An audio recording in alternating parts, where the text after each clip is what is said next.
పట్నం రైతు మిత్రులకు స్వాగతం. ఒక చిన్న మంచి మాట. జనం దృష్టిలో మంచి చెప్పినవాడు ఎప్పుడూ చెడ్డోడే, చెడు చెప్పినవాడు ఎప్పుడూ మంచోడే. ఎలాగంటే కాటు వేసే పాముకే పాలు పోస్తారు కానీ మనకు నీడనిచ్చే చెట్టుకి మాత్రం కనీసం నీళ్లు కూడా పోయరు. ఫ్రెండ్స్, మన ఛానల్ ఇంతవరకు గనక ఎవరైనా సబ్స్క్రైబ్ చేసుకోకుండా ఉంటే వెంటనే సబ్స్క్రైబ్ చేసుకోండి. అలాగే బెల్ ఐకాన్ మీద క్లిక్ చేయండి. ఎన్నో ఉపయోగకరమైన టెర్రస్ గార్డెన్ వీడియోలను వెంటనే పొందండి.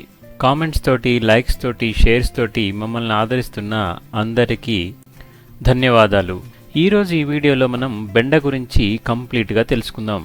నాటడానికి సరైన కాలం వచ్చేసి జూన్, జూలై లేదా ఫిబ్రవరి, మార్చ్. వర్షాకాలం తర్వాత అంటే ఆగస్టులో గనక విత్తుకుంటే మొక్కలు సరిగా పెరగవు, బూడిద తెగులు ఎక్కువగా ఆశిస్తుంది. ఒకవేళ ఫిబ్రవరి, మార్చి తర్వాత అంటే వేసవి పంట ఆలస్యంగా గనక నాటుకుంటే పెరుగుదల తగ్గే అవకాశం ఉండి దాంతోపాటు పల్లాకు తెగులు వస్తుంది. విత్తన శుద్ధి చేసుకోవడం ఎలా అంటే 5 మిల్లీలీటర్ల ఆవు మూత్రము, 5 గ్రాముల పశువుల పేడ, 5 గ్రాముల మట్టి లేదా పుట్టమట్టి గనక ఉంటే చాలా మంచిది.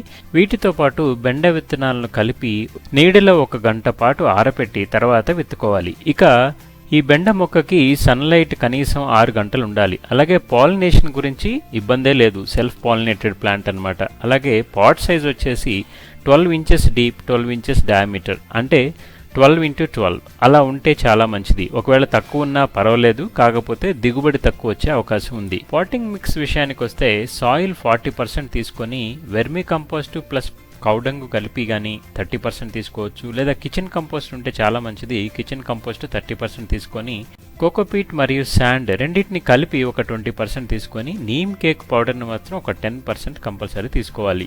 వేరుకుళ్ళు తెగుల్ని సమర్థవంతంగా అరికడుతుంది నీమ్ కేక్ పౌడర్. పాట్లో తేమ మాత్రమే ఉండే విధంగా డ్రైన్ హోల్ను సరిగ్గా ఉంచుకోవాలి. బెండకు 3G కటింగ్ అని చెప్తుంటారు, కానీ 3G కటింగ్ చేసినా మామూలుగా ఉంచినా దిగుబడిలో ఎటువంటి మార్పును మేము గమనించలేదు. మొదటి భాగంలో పెరుగుతున్నటువంటి ఆకులను, పెద్ద పెద్ద ఆకులను ఎప్పటికప్పుడు తీసేస్తూ ఉండాలి. మొక్క యొక్క ఆరోగ్య పరిస్థితిని ప్రతిరోజు చెక్ చేస్తూ ఉండాలి. ఇక ఈ మొక్కలను ఆశించేటువంటి పురుగులు, వాటి నివారణ గురించి తెలుసుకుందాం. నాటిన 30 రోజుల నుంచే మనం ఎల్లో స్టిక్కీ ట్రాప్స్ని 2-3 చెట్లకొకటి చొప్పున కట్టుకోవాలి.